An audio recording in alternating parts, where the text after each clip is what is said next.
Hello, my name is Ben, and welcome back to the FPL Graduates YouTube channel. Today, we're going to be going through myself and Josh's Game Week 24 team selections. There's a lot of double game weeks coming up among the horizon, and some blank game weeks announced, and some even more doubles on top of that. So let's get straight into our teams. So 70% of you haven't yet subscribed. So if you wanting to sort of find out what our moves are going to be this week, you can see my defense and keeper. If you want to see the rest of the team, make sure to subscribe, and yeah, let us know that you've hit that subscribe button as well in the comments. So moving into my team for this week, as you can see, I've got Dubravka in goal. I've got Udogie, Estepinian, and Gabriel. Now, relatively happy with the defense. There's obviously that potential. Brighton don't really keep too many clean sheets, neither do Spurs, and I've got the most attacking fullbacks, really, other than Pedro Porro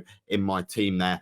In terms of my backup keeper, it's Areola. I just think Dubravka has that bit better fixture for this game week than Arsenal at home. Like, I'm well aware that Areola could pull off a haul. He did in the reverse fixture against Arsenal, but I'm backing Dubravka this time, despite conceding 4 against Luton last game week.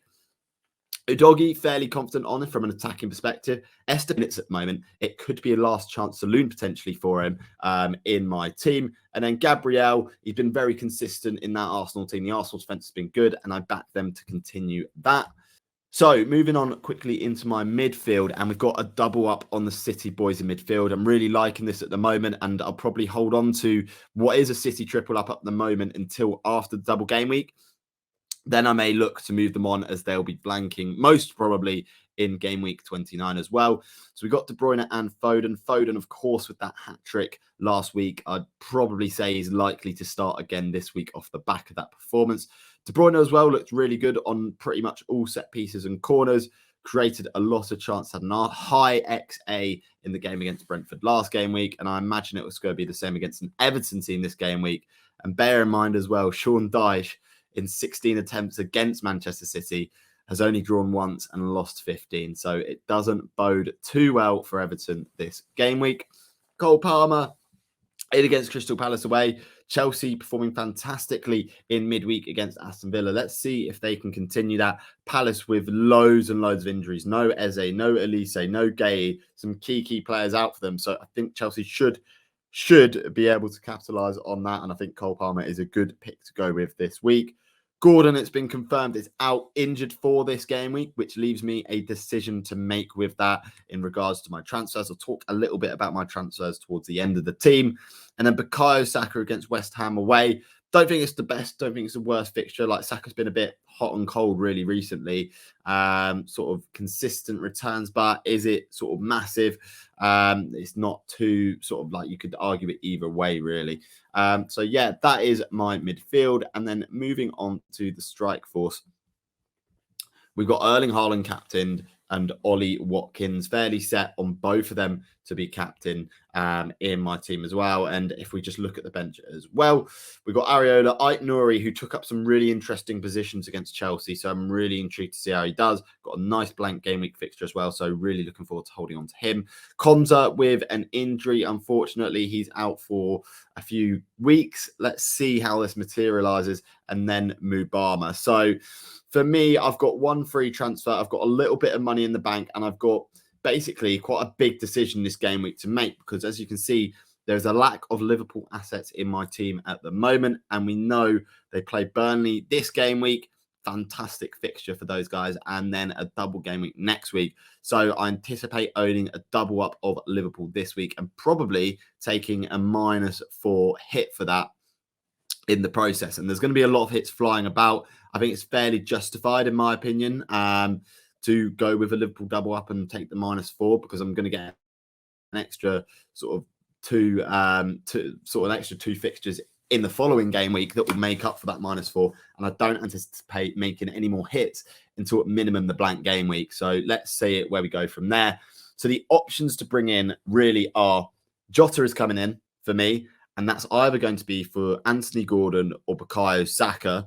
And then the second player is between three players really: Darwin, Trent, and Virgil van Dijk. Now, the move that I could make here, and I'm going to show out sort of all the options I'm considering at the moment. The first option is potentially Bukayo Saka out, Mubama out of my bench, bringing in Jota and straight up to Darwin Nunez. That would obviously be a -4, and all these moves will be a -4. Let's not forget. The second move could be Saka out, Jota in, and Trent Alexander-Arnold in for one of my other defenders. And that would probably be for Konza or maybe Udogie. Probably Konza, though, for the injury. I don't think he's going to be back for the blank game week, which is unfortunate. So we'll have to see what happens there. Then the third option is to actually take Anthony Gordon out and bring in Jota, and then take out one of my defenders, and I can afford to bring in Van Dijk with that. So those are my options there.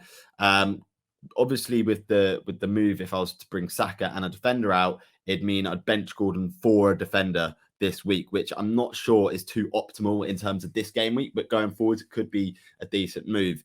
The more optimal move, I think, for this week for me is probably to bring in Darwin and Jota for Saka and Mubama. I think that's the more optimal move, and it allows me to bench Gordon this week and potentially bench someone like Cole Palmer next week.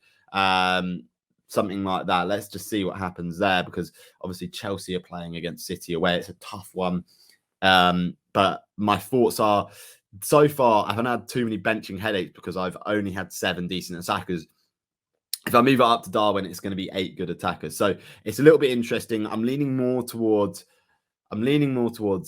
either the option to bring in Trent because he's so explosive in defence, or Darwin. And that would mean that I'd be taking out Bukayo Saka, which I'm well aware is a risk. But Arsenal haven't been firing on all fronts going forward against sort of weaker teams. They got West Ham away. They got Burnley away coming up, I believe. So that could be the move there for me to make. Let's just see. Guys, let me know in the comments what you think of my team and what you think that potential best move to bring in Liverpool is. Is it the first, second, or third option? Let me know.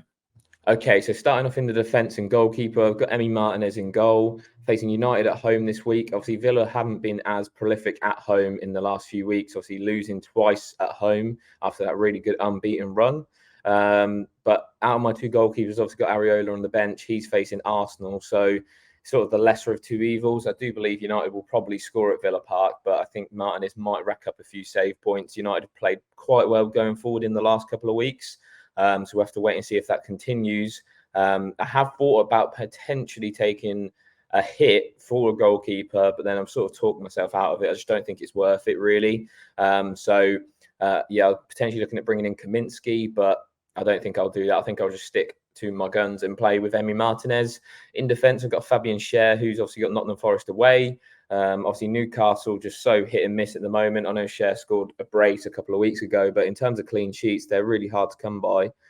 So not holding up too much hope there. I think Nuno's got a team that, are fighting down there, and they are scoring goals as well. So yeah, not necessarily a great pick this week, in my opinion. Then we've got Kyle Walker, Everton at home. I think we'll see a lot more Pep Roulette from this weekend forwards, basically. They've got, I think, 6 games in 18 days. So, yeah, there'll be definitely some rotation at defence. Kyle Walker's started every single Premier League game, other than that one he was benched for a couple of weeks ago when he had the whole altercation with the Sun interview and stuff. So I think he's probably the most nailed one that we can go by at the moment. Everton at home, you'd hope that they'll keep a clean sheet there. And then we've also got William Saliba to wrap things up. West Ham away, not the best fixture. But hoping that Arsenal can just put a good performance out there. They're usually quite good away from home. It's just whether they can keep West Ham quiet. So that is the defence. Overall, it's not ideal. I think Martinez, Schär and Saliba probably going to blank this week, hoping that Kyle Walker won't. Man City tend to have a sort of thing where they can see 1 goal almost every single week. But yeah, we'll move on because the rest of the team is definitely a lot better. Into midfield, we've got Bukayo Saka, West Ham away. Arteta said that he should be fit for the game, so no real reason to transfer him out this week anyway. So he'll be there. Foden, Everton at home, coming off the back of that hat-trick last week. That was unbelievable. Again, should start, but not guaranteed. So we'll have to wait and see. Cole Palmer, Crystal Palace away. Obviously, he blanks soon in game week 26. due to the Carabao Cup final. So potentially we'll see the bench. I don't think I'll transfer him out though. I think he's well worth keeping hold of. And then my transfer in this week was Diogo Jota for Jarrod Bowen. And at the time of recording this, Jurgen Klopp's press conference happened a few hours ago. And he said there's flu going around the Liverpool camp. So I'm just hoping that Diogo Jota has taken some of his vitamins this week and is not going to get that flu this week. So he's their vice captain. I think he's a decent captaincy option if you don't have Haaland and you do have him. I think he'd be my second best captaincy option this week. Then going into the attack, we've got Ollie Watkins, Man United at home, as mentioned. United are without Lisandro Martinez, which I think is a huge loss for them. We've seen in recent weeks how important he is and how well they've played since he's come back. Now they've lost him. I don't think it's going to be as assured. Probably Varane and Maguire at the back. So definitely opportunities for him, and he's so consistent too. Solanke with Fulham away. Decent fixture, will score goals on penalties. I think he'll probably stay on my team now until game week 30 and beyond, just because of that double in game week 28 with Bournemouth facing Sheffield United at home and Luton at home. And then, of course, Erling Haaland on the captaincy for Everton at home, hoping that he can sort of get back to his good ways. Obviously not scored yet since returning from injury after coming off the bench and then obviously playing last game week. So that is the full 11. Onto the bench now. As I mentioned, Areola's there. Arsenal at home. I just think save points wise, Emi Martinez will probably get a few more. Estupiñán on the bench, sort of first reserve. Tottenham away. Brighton defensively looked bad. Estupiñán obviously was subbed off as well at half time against Luton, I think it was, and then was benched last week. So a bit of a rotation risk, really. Probably looking to get him out in the next couple of weeks, maybe for a Liverpool defender or something like that. And then Anthony Gordon, obviously, will miss this game week after coming off at half-time last week with an injury. It's not too serious, but he'll definitely miss this game week. So he'll stay on the bench for now, sort of suck up his price rises just because of how good Newcastle's fixtures are. And then Charlie Taylor, we had sort of positive news on him.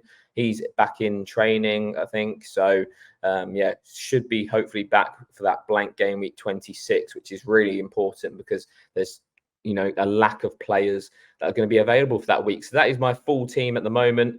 Currently sat around 40k in the world. So hoping to progress, get back into the top 10k after falling so far out of it in those last couple of weeks. Let me know what you're doing in the comments as well. Hopefully Ben's team's not too bad and that he's not going through too many issues as well.